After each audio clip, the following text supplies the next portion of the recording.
বাজার থেকে এই চিংড়ি মাছগুলা কিনে নিয়ে আসছে, দেখেন তো কেমন। এটা কি রান্না করে খাইতে হয় নাকি এমনি খাইতে হয় বলেন তো? খাইতে হয়। হ্যাঁ, কিভাবে খাইতে হয়? রান্না করে? রান্না করে। সত্যি? হ্যাঁ সত্যি। এরকম খাই যাবে। কিভাবে খাইতে হবে বলো? দেখো এই যে দেখো আমি এইভাবে কাঁচা চিংড়ি খেয়ে ফেলি।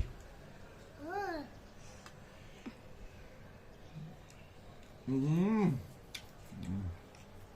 সেই মজা।